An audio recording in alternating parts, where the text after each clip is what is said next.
छत्रपति क्षमा करें, पर यह दरबार की हंसी उड़ाने वाली बात है। कैसी हंसी पंत प्रतिनिधि, आप तो अकेले हंस रहे हैं।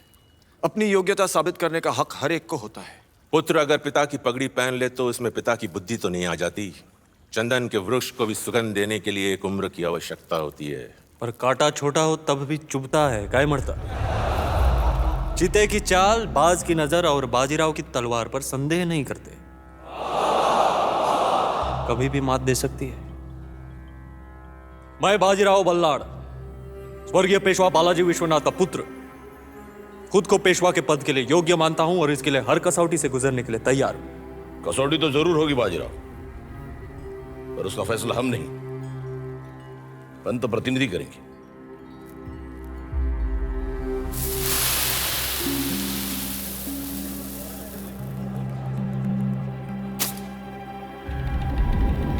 वो मयूरपंख जो इस वक्त मिट्टी के ढेर में खड़ा है, उसे तुम्हें अपनी तलवार से नहीं बल्कि तीर से 2 हिस्सों में तोड़ना होगा बाजीराव। शस्त्र चलाकर तुम्हें शास्त्र की समझ भी देनी होगी। अब देखते हैं चीते की चाल और बाज की नजर।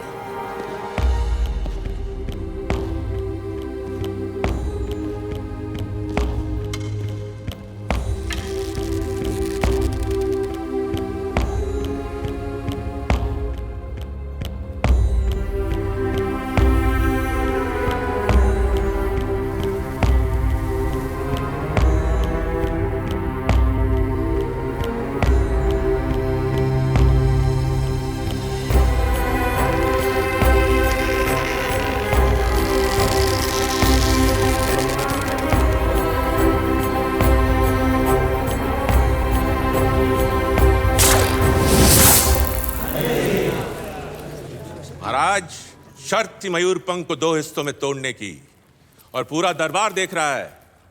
मयूरपंख अब भी वैसा का वैसा है, पर पहले से कुछ छोटा है। मिट्टी छानिए, आधा टुकड़ा वहीं मिलेगा।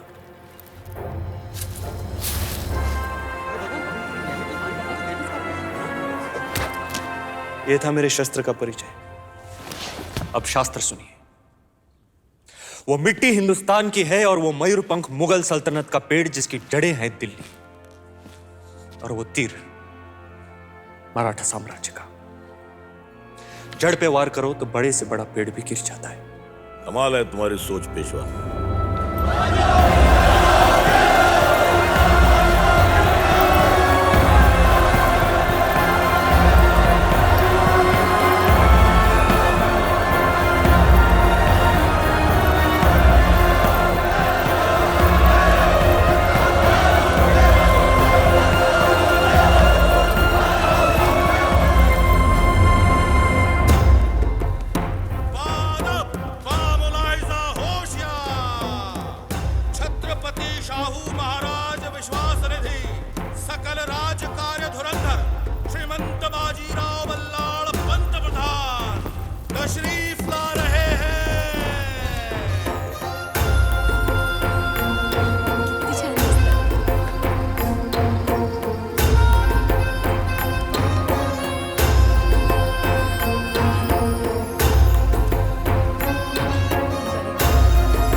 कौन हो तुम? पहचाना नहीं तुमको।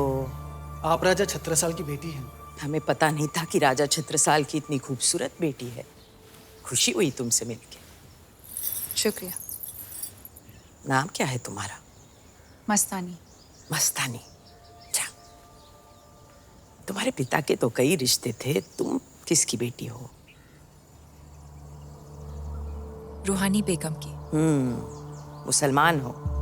राजा छत्रसाल को इतना भी एहसानमंद होने की क्या जरूरत थी कि इतनी दूर से अपनी बेटी के हाथों सौगात भेज दी? काहे चीमा जी?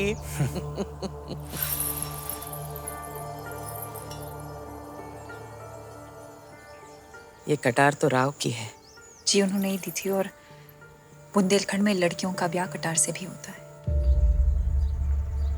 होता होगा, राजपूत और मुगलों में ऐसा होता होगा, लेकिन हमारे यहाँ पेशवाई में ऐसे राजनीतिक रिश्तों को नहीं माना। पर हमारा ब्याह तो हो चुका है।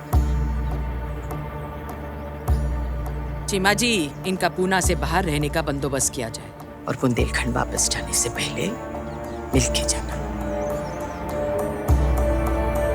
ताई साहब भाई, पेशवा भाई, हम पेशवा की ब्याहता पत्नी हैं, काशी बाजीराव बल्लाड़। इतने सालों से रिश्ता है हमारा। क्या रिश्ता है हमारा? बताओ। आप जिनकी पत्नी है वो हमारे भी पति हैं।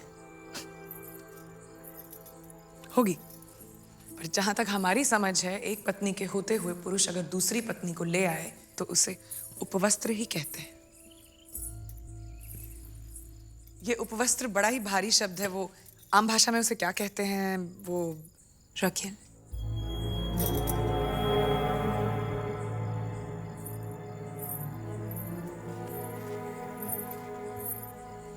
आपसे इस मजाक की उम्मीद नहीं थी। कमाल है भाई, मजाक करना तो कोई तुमसे सीखे, जो मजाक मजाक में बिना रिश्ते की सौगात बनके बुंदेलखंड से पुणे चली आई। मजाक उसको कहते हैं मस्तानी साहिबा। क्या दिल के रिश्ते का कोई मोल नहीं होता? कौन सा दिल? कैसा दिल? जो आज इस पे आ गया, कल उस पे आ गया, फिर यहाँ पे ऐसी बेमतलब की बातें नहीं होती। राहु दे। फिर तो आपका आना भी किसी मतलब से होगा, है ना? आज हमारे यहाँ त्योहार है, औरतें एक दूसरे को हल्दी कुमकुम लगाती हैं, भेंट देती हैं, पति की लंबी उम्र की कामना करती हैं। जितना बुरा भला हमें कहना था हमने कह दिया, पर इस शनिवार वाड़ा में तुमको इससे भी गंदी और गलीज बातें सुननी पड़ेंगी। मस्तानी, तुम सुनना, अपना दिल मैला मत करना। राव को तुम्हारी जरूरत है और उनकी जरूरत का ख्याल रखना हमारी जरूरत है। तो बस अपने ही मतलब से आए हैं। चला लाओ।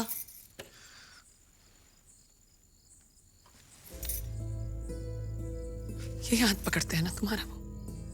हम जानते हैं हमारे हाथ से ज्यादा उनको तलवार पकड़ना अच्छा लगता है, और तलवार से ज्यादा तुम्हारा ये हाथ। उन्हें हमारा हाथ पकड़ा है पर आपका छोड़ा तो नहीं। हमसे मोहब्बत जरूर की है पर आपसे रिश्ता तोड़ा तो नहीं। राव कहते हैं तुम हमारी प्रेरणा हो मस्तानी, और काशी हमारी ताकत। मोहब्बत तो आज भी आपसे उतनी ही करते।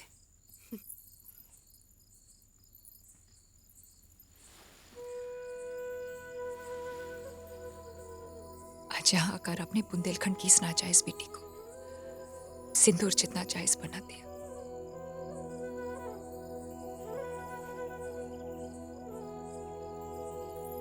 ये लो, साड़ी है, तुम पर बहुत अच्छी लगेगी।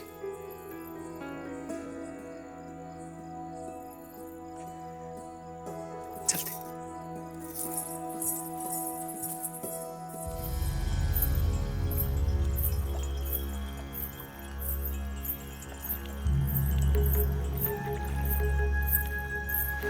मस्तानी साहिबा यहाँ कैसे पंत? माँ साहब ने ही भेजा है इन्हें आज की महफिल से जाने।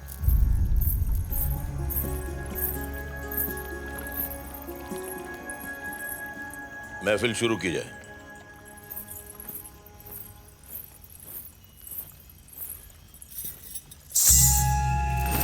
महफिल सजाने के बजाय इस तरह घुंघरू रखकर महफिल का अपमान कर रही हो तुम। हम महफिल का अपमान नहीं अपना मान रख रहे हैं। कौन हो तुम? मस्तानी। बुंदेलखंड की सौगात है ये। पेशवा के पाड़वा के उत्सव में तो इसने 4 चांद लगा दिए थे। वो उत्सव था, ये महफिल है, और ये कोई नाचने वाली नहीं है। राजा छत्रसाल की बेटी है और इस वक्त पेशवाई की मेहमान है।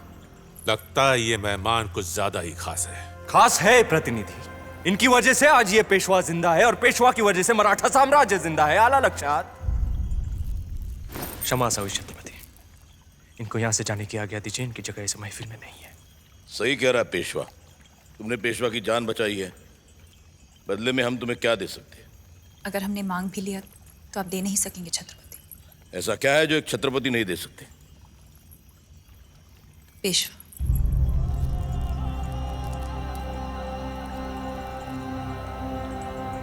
दाद देते हैं हम तुम्हारी नजर की और तुम्हारे हौसले की, जिसने मराठा साम्राज्य की सबसे कीमती चीज मांगने की हिम्मत की। लेकिन इस गुस्ताखी के लिए तुम्हें सजा भी मिल सकती। किसकी तलवार पर सर रखूं ये बता दो मुझे। इश्क करना अगर खता है तो सजा दो मुझे। मैं मोहब्बत के इतिहास लिखने वालों, मैं अगर हरफे गलत हूं तो फिर मिटा दो मुझे। बहुत अच्छा, तुम जा सकती हो मस्तानी।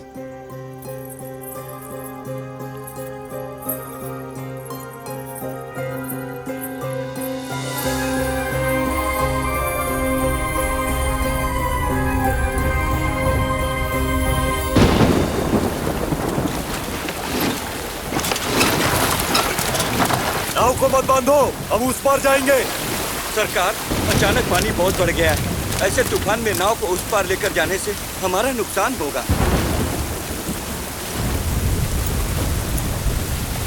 नाव की कीमत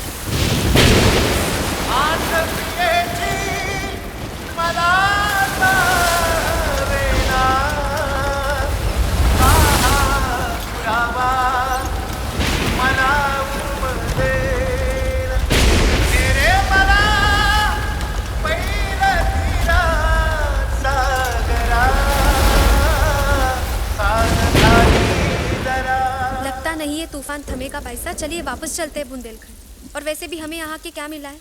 पूना गए तो नाचने वालियों के बीच रखा, सातारा में महल के बदले नदी पार यहाँ रखा है, इस खंडर में। डर लगता है भाई साहब, आपने जिनकी कटार से ब्याह किया है वो तो इस रिवाज से अनजान है, और अगर उन्होंने ये रिश्ता कबूल करने से इनकार कर दिया तो? हम भी तो देखें अपने इश्क का असर। देख लीजिए अपने इश्क का असर। आपने भरे दरबार में पेशवा मांगा था ना, पेशवा हाजिर है।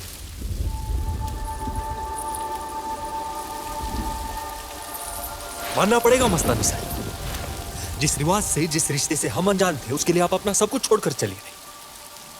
क्या है इस दीवानगी की वजह? इश्क, जो तूफानी दरिया से बगावत कर जाए वो इश्क,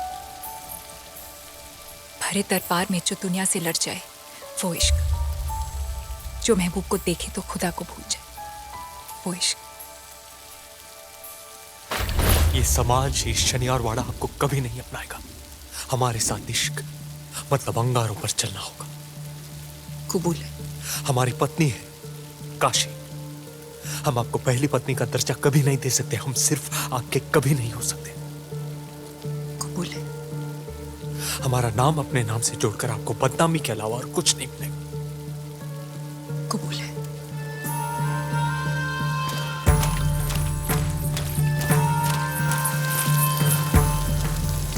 ये धरती, ये आसमान, ये तूफान और ये सीने की आग को साक्षी मान के आज से हम आपको अपनी पत्नी मानते हैं। दुनिया हम दोनों को हमेशा एक ही नाम से याद रखेगी, बाजीराव मस्तानी।